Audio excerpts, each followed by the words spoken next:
Você conhece o Elon Musk, o visionário por trás da Tesla, da SpaceX, do X, ex-Twitter, o bilionário que promete colonizar Marte, mudar o mundo e desafiar governos.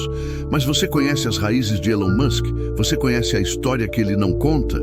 Hoje, você vai descobrir a linha do tempo que conecta o homem mais rico do mundo às minas de esmeralda do continente africano, a um regime que segregava e oprimia milhões de pessoas e a uma ideologia tão obscura quanto poderosa. E no fim desse vídeo, você vai entender como o passado da família de Musk moldou sua mentalidade, seus valores e até seu império. E mais, o que isso revela sobre as estruturas invisíveis que sustentam a riqueza moderna. Antes de Elon Musk, você está preparado? Já deixa seu like. Continuando, antes de Elon Musk, houve Joshua Haldeman, o avô materno dele. Nos anos 1930, Joshua era um canadense de classe média, quiroprata por formação e com uma visão bastante peculiar sobre o mundo. Ele liderava a seção canadense de uma organização chamada Technocracy Incorporated. O que essa organização defendia? A abolição da democracia. Eles acreditavam que a sociedade deveria ser governada por engenheiros, cientistas, economistas e especialistas. Não por políticos eleitos, mas por tecnocratas. Homens racionais. Homens como eles. A proposta já seria polêmica o suficiente, mas com o tempo, o movimento começou a adotar uniformes inspirados nos camisas pardas de Hitler. Começaram a flertar com ideias fascistas. Em plena Segunda Guerra Mundial, o governo canadense baniu a organização por seu alinhamento ideológico com o regime nazista. Joshua Haldeman foi preso. Dentro de sua casa, as autoridades encontraram documentos simpáticos ao nazismo e materiais considerados subversivos. Ele foi condenado e passou meses na prisão. Depois da guerra, ele tentou reerguer uma nova organização política, dessa vez com fortes elementos antissemitas. Chegou a divulgar os falsos protocolos dos sábios de Sião. Mas o mundo pós-Holocausto não era mais tão receptivo àquele tipo de mensagem. Desacreditado no Canadá, Joshua Haldeman buscou outro lugar, um lugar onde suas ideias seriam mais bem recebidas. Ele encontrou esse lugar na África do Sul. O ano era 1950. O regime do Apartheid havia sido instaurado oficialmente 2 anos antes. Um sistema legal de segregação racial que dava plenos direitos à minoria branca e restringia todas as liberdades da maioria negra. Joshua Haldeman e sua esposa se mudaram para lá como simpatizantes do regime. Foram abertos em seu apoio, defenderam publicamente o sistema de apartheid. A família Musk, do lado materno, se integrou à elite branca da África do Sul, que vivia com serviçais negros, casas luxuosas e acesso privilegiado a tudo. Joshua faleceu alguns anos depois, em um acidente de avião, mas sua esposa continuou vivendo sob esse sistema. E seu legado ideológico, para o bem ou para o mal, estava lançado sobre as gerações seguintes. O pai de Elon Musk, Errol Musk, foi quem realmente construiu a fortuna familiar. Ele não era apenas um engenheiro, como costumava dizer. Errol investiu em minas de esmeraldas na Zâmbia. Essas minas funcionavam sob condições duríssimas. Trabalhadores locais ganhavam quase nada. A segurança era mínima, mas os lucros eram massivos. Errol viveu como um autêntico membro da aristocracia neocolonial. Tinha avião particular, iate, várias propriedades. E seus filhos cresceram nesse ambiente. Durante o divórcio com May Musk, mãe de Elon, foi revelado que Errol possuía uma fortuna considerável.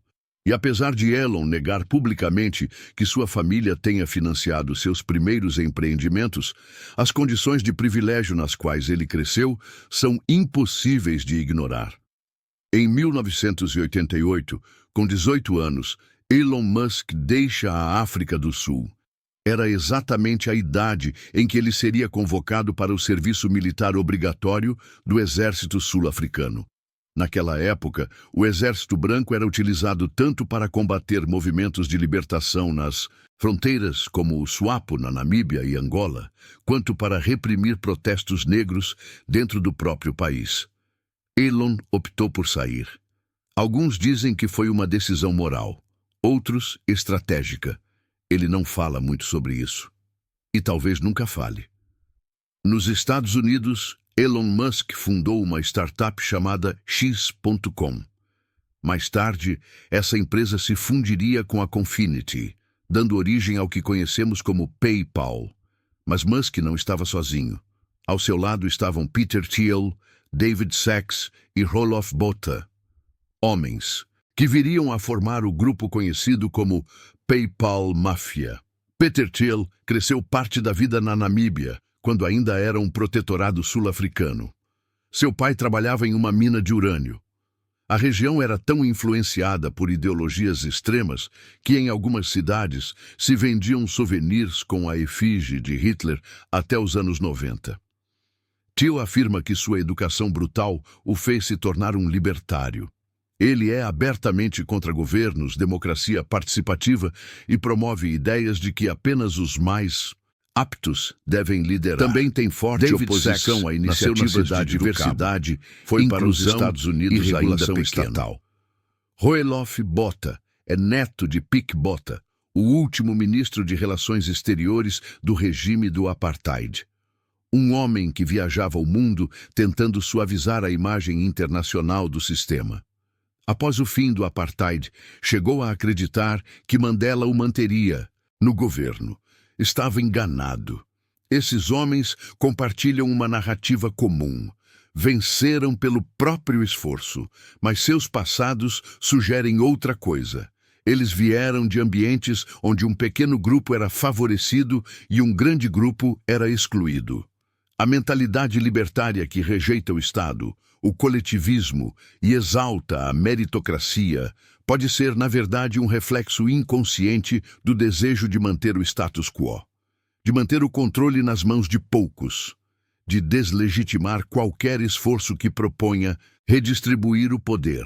Elon Musk é brilhante, sem dúvidas, mas é também fruto de um contexto onde privilégios herdados, proteções históricas e estruturas favorecedoras ajudaram a criar o palco para suas inovações.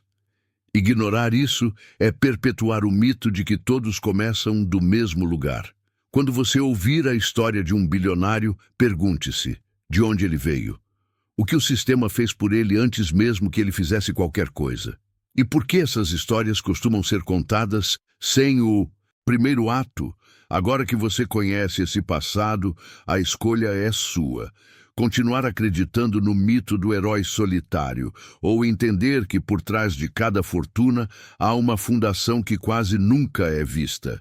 Se você gostou desse vídeo e quer mais conteúdos como esse, inscreva-se no canal e comente. Você acredita que o passado familiar influencia o sucesso de uma pessoa? Ou cada um escreve sua própria história? E não para por aqui, tem vídeo novo aparecendo para você. Vamos maratonar essas descobertas. Bilionárias? Nos vemos no próximo vídeo.